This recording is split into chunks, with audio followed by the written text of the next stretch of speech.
All right, welcome back to the Fuse Show, everybody. My name is Bud. I am the Chief of Staff at Xfusion.io and the co-host of the Fuse Show. I'm excited to be joined today by my guest, Joe Saunders. Joe is the founder and CEO of RunSafe Security. Joe led a team on a mission to disrupt hacker economics by immunizing software without slowing down developers. He also founded a nonprofit empowering survivors of child trafficking through educational scholarships. He and his wife have been married for 25 years, and they have two wonderful daughters.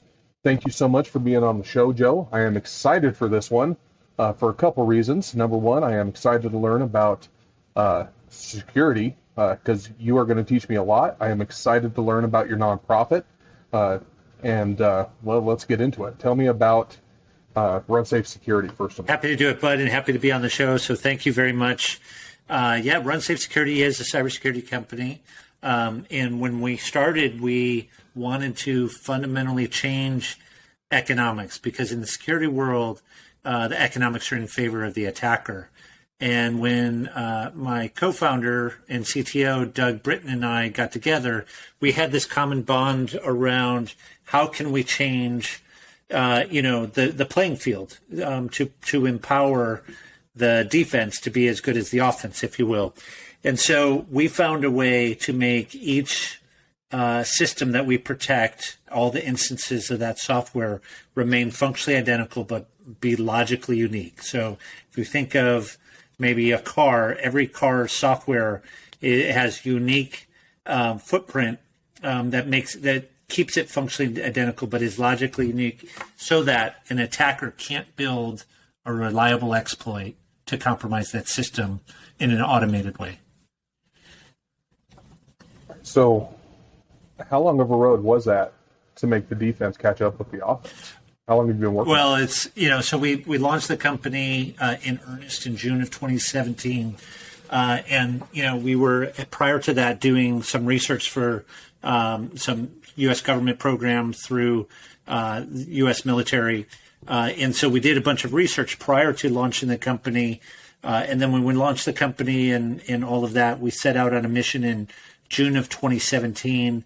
And we did a funding round in March of 2018, launched our product in August of 2018, and then, 18 months later did our Series A round of investment. And I think, it seems like maybe many months ago, but there's been a lot of kind of fun success stories. Today we're protecting firmware that goes on, servers that Dell and HP offer. We are protecting engine controllers for cars and planes and other kind of military aircraft.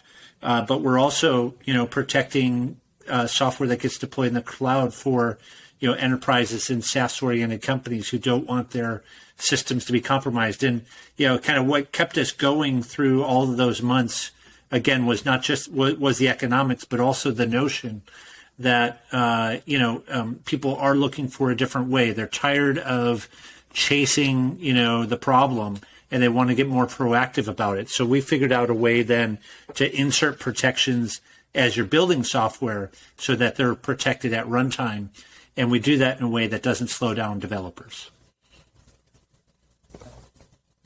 So this is with Xfusion, this is my first job into the world of technology. And I kind of purposefully stayed away from technology because, honestly, I've always been a little bit scared and wary of technology and the security risk that comes with it. And as you can see, I'm the chief of staff. I'm not in the technical part of this at all. I'm in the people part of it. I like people. I don't like the technology. And this all kind of scares me a little bit. Even having my iPhone and all that kind of stuff. I waited until the very last minute to get rid of my flip phone and get into, the smartphone. So this all just kind of, my my boss, Jim, he's like, you're just going to kind of have to learn to live with this and get over it. Come to the dark side, basically. So this all just fascinates me. When I was doing some studying for this show, I learned a new term, CI/CD, continuous integration, continuous development, right? You deal with some of this stuff. How do you how do you keep safe these technologies that are in continuous development, being continuously integrated into new products? How do you stay ahead of the hackers while everything's being continuously developed? Like, this just fascinates me. And that's the great promise. So that CI/CD technology, as you describe it, there are a bunch of tools that have helped development teams and IT organizations to automate the build process. Once the developer is, been able to, kind of release new code or commit new code, then a whole set of automated processes kick off to build and test and scan, and then package that code up and deliver it out so that you get updates out in the field. And so that process, was kind of born out of a desire that we shouldn't be waiting a year or 2 years or 3 years before a new release of software. We should have this continuous delivery ultimately. And that way, our users, our customers, our stakeholders who use the software we write are able to get the most advanced and the best set of features. And if you think about organizations like Facebook or Google or Amazon or some really, really talented software development organizations, they kind of pioneered this kind of development. That why should we wait? Let's push development new features out to the users as soon as it's ready. And so as you say, the downside of that is the potential risk around security. Now, the reality is that people that do this, kind of continuous CI/CD, continuous integration, continuous deployment kind of methodology, they end up being more secure. And one of the reasons is that the security tests and the security that you can build into that process can also be automated. And so if you can accelerate the release of new features, but build in security without slowing down those developers, then you can have the best of both worlds. You can have all the latest features that users want with the security built in. So the way we do it is what I talked about up front, is we make it so that every instance of that code that gets released is identically functional, is functionally identical to every other version of that same software that gets deployed. However, from the attacker's perspective, it looks unique. So there's no change in behavior for the user, but for the attacker, it looks different every time they look to compromise it. And so that's how we stay ahead of the attacker and how we enable the developer to get on the high velocity code release schedule, but adding security into it. And technically, I can get a lot more detail, but the key is that every instance is functionally identical but logically unique. So an exploit built in the lab can affect any of the instances of that software that gets deployed in the field.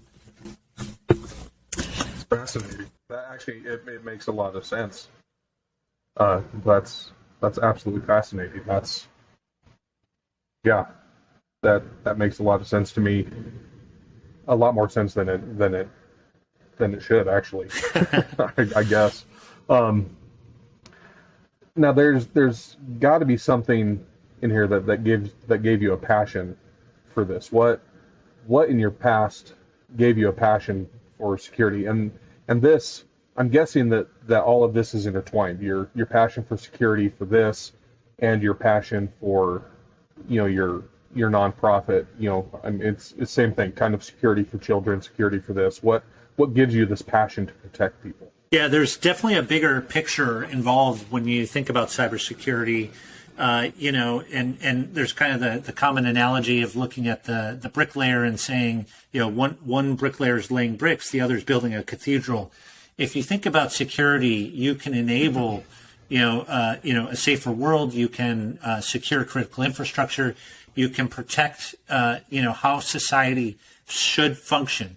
And our premise, Doug and I, when we started the company, was that the economics were not working in the favor of the defender.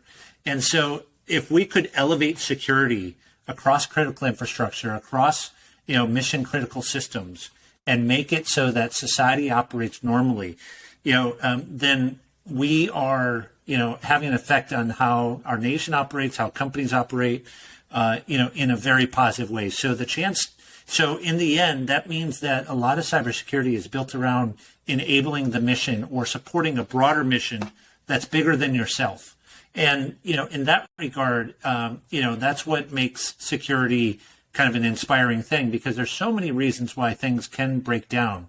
But if you can help enable, things to work and be safe, then you're making a positive contribution. So I think that excites all of us. One person told me once that there's no such thing as mobility without some semblance of security. And I think it's that kind of motivation that we want, we live in a digitally connected world, and we want to, interact in a way that keeps us safe nonetheless. And so we benefit maybe from, many ways from the tech-enabled world. And of course, there are downsides to the tech-enabled world, but they shouldn't be compromised. You shouldn't compromise your security or your safety. When we work with folks in critical infrastructure or in things that have moving, motors, if you will, things like airplanes and cars and, other kinds of aircraft, it's not just security, but it's safety. There could be people's lives at stakes. And so there's a sense of mission and a sense of purpose to help enable what people want to accomplish technologically, but do it in a way that's secure and do it in a way that's safe. So I think in part, there's a bigger mission than just the technology that we're having an impact on helping organizations realize what they want to accomplish, but helping society operate in a successful, secure, and safe way. Yeah, that's awesome. You hit on all kinds of stuff in that answer there. You hit on economics, you hit on critical infrastructure, you hit on, just homeland, everything, right? So let's kind of dig deep down into that a little bit. With everything that's going on right now, let's take like Afghanistan and everything that's happening right now. How does this technology, or just technology in general and geopolitics, hit home with you? Like, everything's going on with China, everything's going on with Russia, everything's going on with Afghanistan and the US right now. There's a lot to be said for security, our cybersecurity, and their cybersecurity too. They're looking out for what we're doing as well. Like, talk about that for a little bit. Yeah, certainly any kind of military mission, security is a key aspect of it. You want to have the ability to realize mission success. And so you are looking for ways to prevent, bad things from happening. And so, if there's a mission, there shouldn't be things that interfere with the success of that mission. So security plays a role. So no doubt in military programs, cybersecurity is a critical thing for every aspect of an operation. And as you say, in the geopolitical kind of sense, one of the things that, I'm inspired by is the future that technology brings in the world of 5G, where we have, very significantly fast connections in, mobile connections to the internet. And there's a whole new set of infrastructure around that. And it comes with, some potential challenges, with a lot more data, a lot more transactions, a lot more, opportunity with AI for, people to abuse the technology. Then, there is a concern about, the model in which commerce is done going forward. So if you think about maybe a top-down, centralized, controlled economic model that's leveraging 5G and surveillance and artificial intelligence, that's one model. And it's not a good model. It's not what, folks in the United States and, in democratically free countries, sign up for. And so there's an alternative model, which, is a series of interconnected, bottoms-up, technology-driven,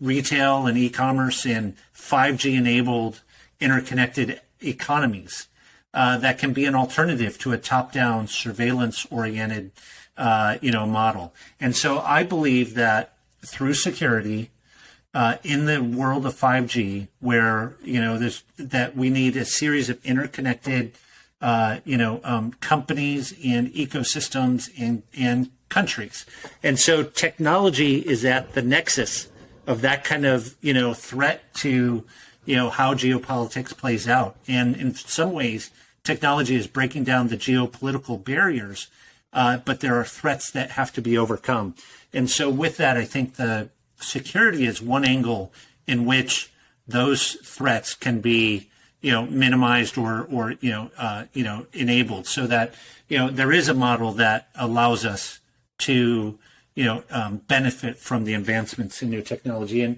And just to throw in a statistic, I forget what it was, but the amount of commerce that was generated in 3G, 4G infrastructure as we shift to 5G, if that infrastructure is controlled by countries that may not have the same, viewpoint in terms of how business should be done and how economics are planned or the economies are planned. It means that there's a lot of financial, risk at stake, and the economics that come out of a 5G world can help,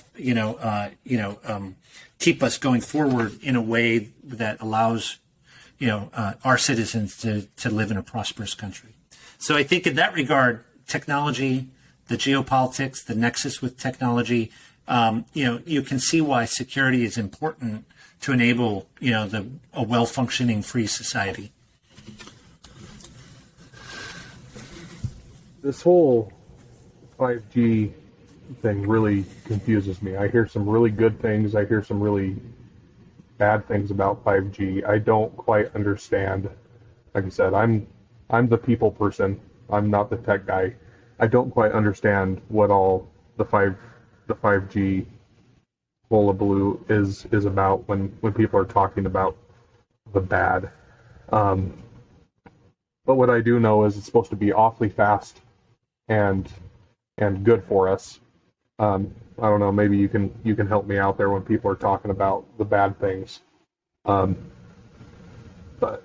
I don't know. I don't know. I'm a little lost when it comes to all that kind of Well, I thing. think it.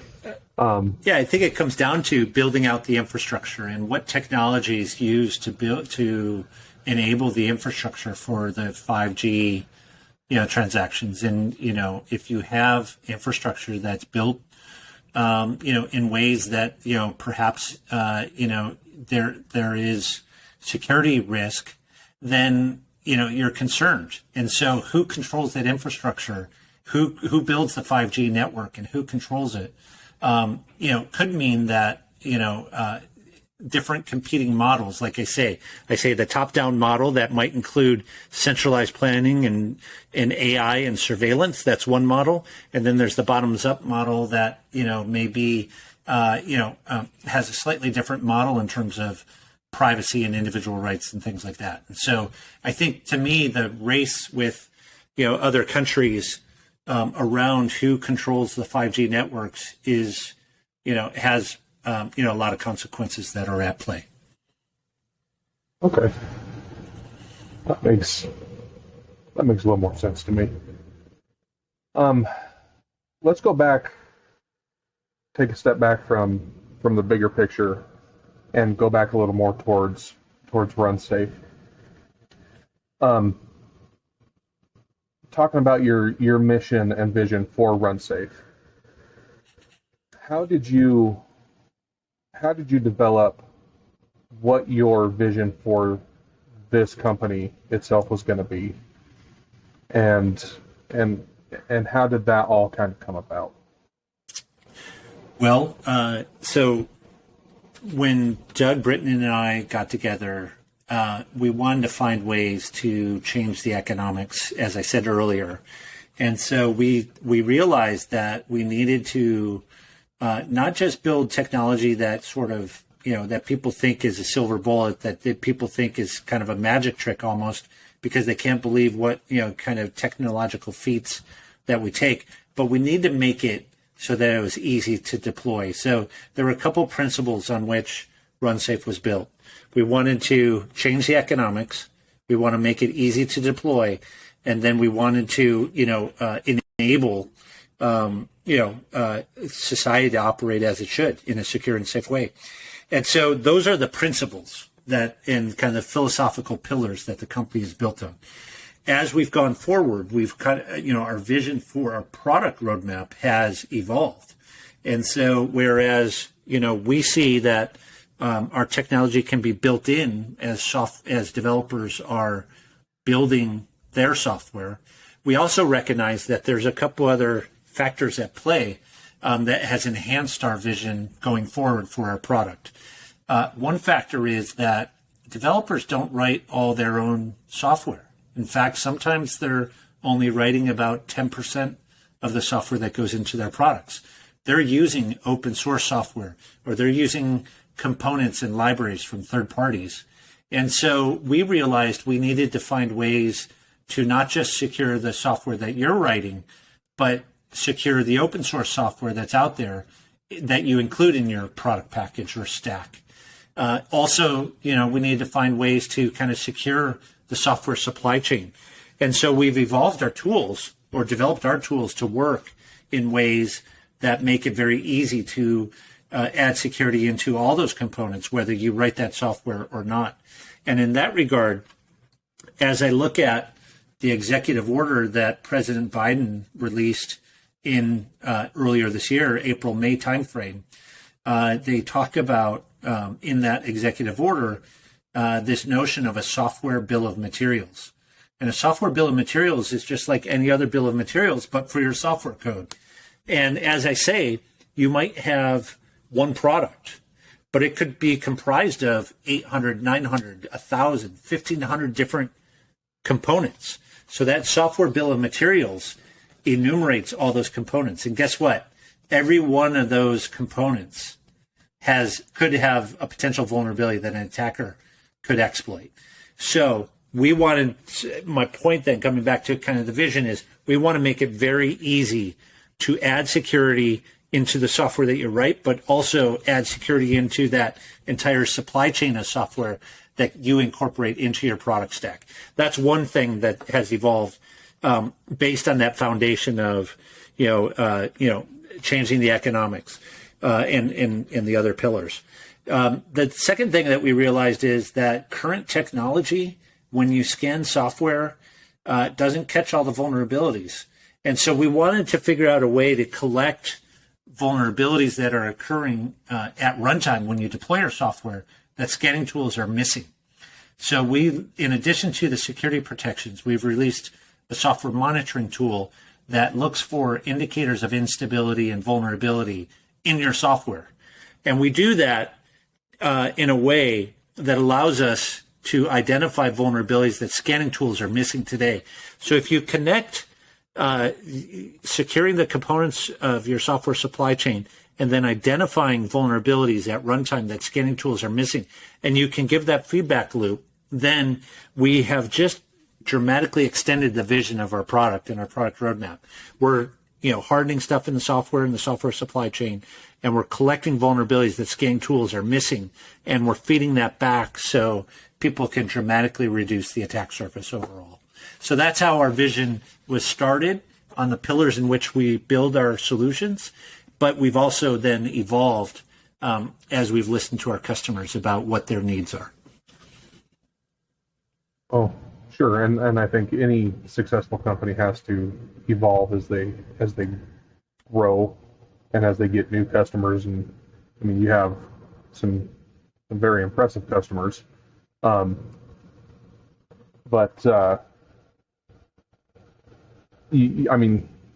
Sorry, stumbling over myself here, but when you evolve, your vision has to evolve, but your mission, I think, stays somewhat the same. How do you keep your employees from top down on the same mission? How do you keep your company ethos good all the way down from you being the founder clear down to, let's say, the janitors? How do you do that? Well, we've done a couple things. We have, a series of different kinds of interactions that are both formal and then a lot of informal ones. And so, we figured out as a company that every year we all need to get together in person, assuming you can get together in person, and have a company kickoff where we review our plans for the year and review and make sure everyone understands how their role fits into the plans and the direction of the company. And so we need to lay out our plans for the year and our kind of vision for the future, do that every year. But in addition to that, every quarter, we're also getting together as an organization, setting goals for the quarter to make sure we're on path for our annual goals.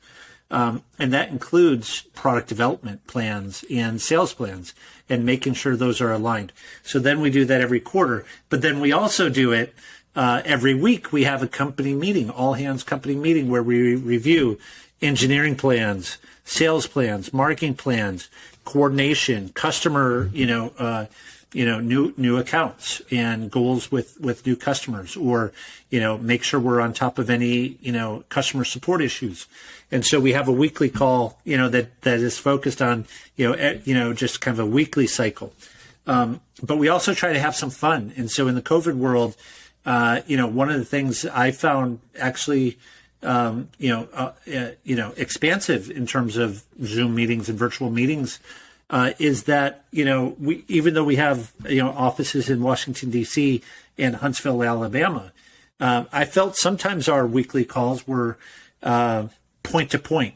It was McLean, Virginia calling Huntsville, Alabama, and there was a group of people on one line on one end and a group of people on the other end. That was just between one point and another. When we went to the virtual world and everyone was working from home, it sort of unleashed this buy-in to our mission and the closeness of our company, because all of a sudden we became almost peer-to-peer. And, we had many people, participating on all the calls. And I felt empowered in that we could, have every single person in the organization. I could see how they're reacting to our conversations. I could call on people and let them have the floor. And so in that way, we use technology as well. So I think it's both those formal things that we do annually, quarterly, weekly, but then, in our, day-to-day activity, connecting through Zoom and being able to interact and sharing what our plans are and getting feedback directly has been very, very empowering for me. I can see that there's a lot of clarity in the organization in terms of, the things that we're trying to do. And we've made some pivots as a company. We've, discontinued some products, and we've continued on with those that are being successful. And that took a lot of communication. So ultimately it comes down to no set thing, but having a commitment to communicate and listen and get feedback from the whole organization. That's good. This is as bad as COVID has been at times and with certain things, it really has been a good thing for the way that people have had to learn how to communicate and deal with their employees at times. It's really made organizations and just people in general figure out how to communicate differently with people. I don't know. It's not all been bad. I guess is my point there. It's, I've heard lots of stories about how companies are like, this has actually been a really good thing for us and how we communicate with our staff. And there's been a lot of good things to come out of this as well. So that's good to hear. Let's go ahead and pivot away from RunSafe for a minute. And I encourage everybody that's listening to go to your website and just take a look. It's very impressive to see what you're doing, who your customers are. I mean, you have the Air Force, the Navy, you have GE Aviation. You have a lot of big name players that you are working with, and I just encourage everybody to go there and look. But I want to talk a little bit about Children's Voice International as well while we're on this call. I want to know what your inspiration was behind starting this nonprofit, and just how this whole thing came about. So if we could go there for a little bit, let's talk about that. Well, I would say that it's going to sound a little counterintuitive, but in the end, the real inspiration came from my mom, because I'm the youngest of 7, and though I've had a pretty easy life, my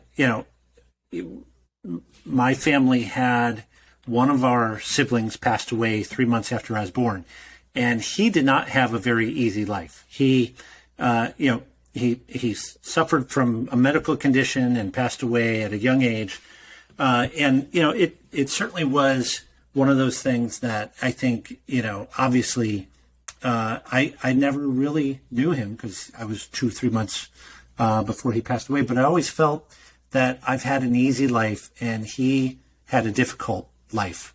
And so I was always looking for something to do. And my mom had 6 other children who grown into adulthood and graduated from college, and on many different ways have been stable, happy, productive contributors to society. And I always asked my mom how she did it. How did she get 6 kids like that to have productive, adult lives? And she said she never gave up on a child. The problem is, and so that's really the inspiration. She never gave up on any of her children. And the problem is there's a lot of people in the world who have lost hope or have, not had their parents, stick behind them, or they fell into, a situation that they couldn't get themselves out of, and they felt hopeless, and no one was helping them get out of it. And so Children's Voice was created to, give hope when there wasn't hope, and to help children when maybe others have given up on helping them do the things that they want to do. So we started, and we've been helping survivors of child trafficking, who want to pursue college. We've been helping them through educational scholarships. So Children's Voice partners with other nonprofits who have been helping survivors of child trafficking at other stages of their, recovery, if you will. And we partner with those organizations, and to those organizations, we say, look, we're offering college scholarships for, people that want to go to school that otherwise don't have that hope, that don't have that help, don't have, the support to do it. But we need to make sure we know that these are legitimate cases. So we want to partner with organizations that are already helping survivors. And in that regard, then we help them, for those who want to pursue college, they can apply for a scholarship at childrensvoice.org. And with that, it's a competitive scholarship, but we've helped about 15 children so far.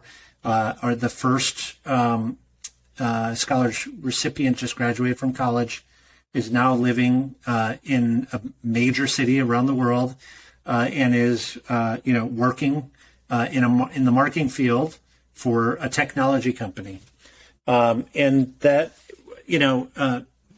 was inspiring because she was very, very talented and worked very, very hard to get where she is. She's gritty and resilient and tough, but she's also smart, and she wanted to pursue her education, and she didn't really have the means to do it otherwise. And so that's what Children's Voice is all about. If I liken it to why I'm in cybersecurity and why Children's Voice, I think there's a common sense of mission around both of them, where we're trying to help improve society. And in that regard, they're connected. And it just happens that in this particular case, we wanted to honor how my mom has helped children, but do it in a way that was a little bit different. Because in my lifetime, my life's been pretty easy. I went to high school, I went to college, and I've been working. I haven't had too many traumatic things happen to me. And so I wanted to find a way to help other children who may not have had such an easy road, and who, are trying to, realize some kind of dream or goal of their own. And that's the inspiration for Children's Voice in general. That's awesome. And it just goes to show, like, you never know what one little phrase from your mom, I never gave up on a child. Did she ever think that little phrase that she told you was going to turn into something like this? You never know what you're going to say to somebody that's going to impact them so deeply. You just never know in a conversation what's going to happen. I think that's awesome. So you had your first graduate. So this is a fairly new endeavor for you. Well, it's over 4 years. So she went to 4 years of college and graduated. So we've been going at it in earnest for 5 years. We're building the scholarship program into a pretty interesting program with lots of recurring donations and the like. And so we're looking for corporate partners. We're looking for nonprofits who may have aspiring students that want to go to college, and we're looking for volunteers. And so, we would like to, double and triple what we're able to do, and that will come through, corporate sponsors, but also, volunteers and nonprofit partnerships. Yeah. Still, that's 5 years is still pretty young for what you're going to be doing. And this is going to go for a long, long time, I hope and pray.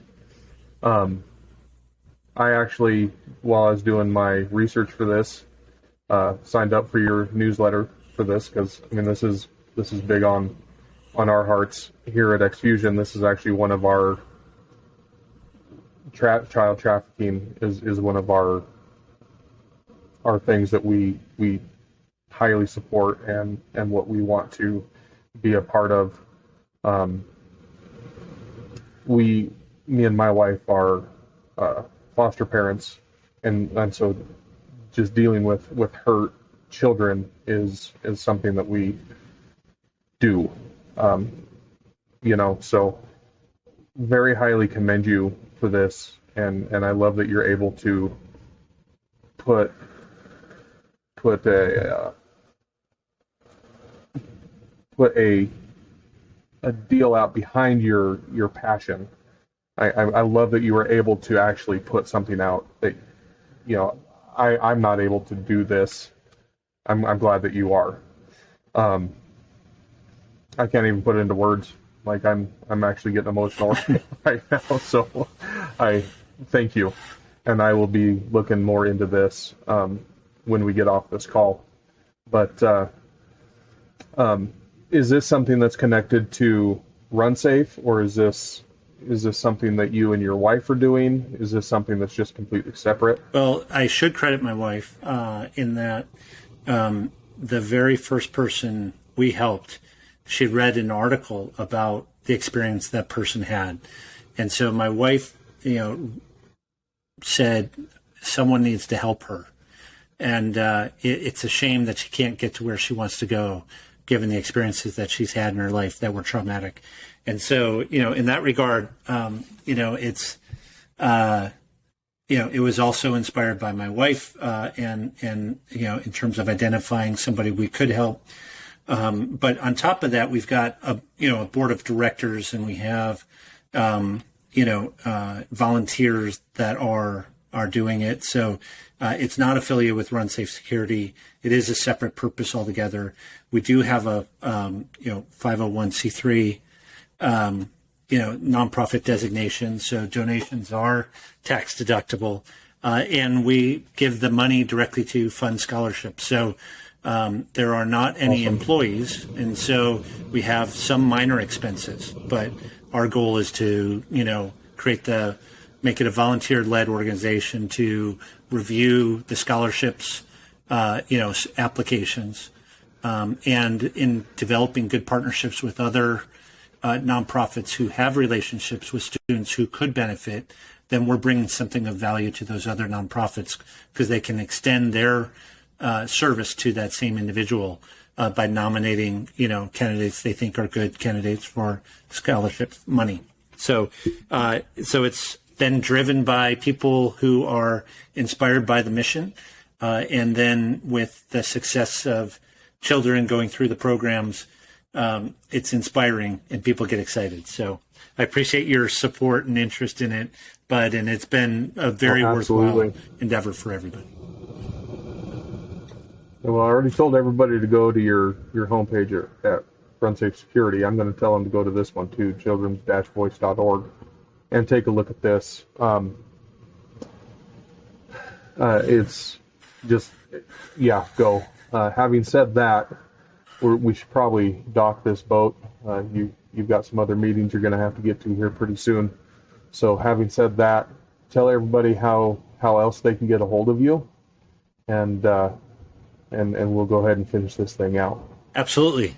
So they can reach me by email at joe@runsafesecurity.com or visit either site, runsafesecurity.com or children's-voice.org.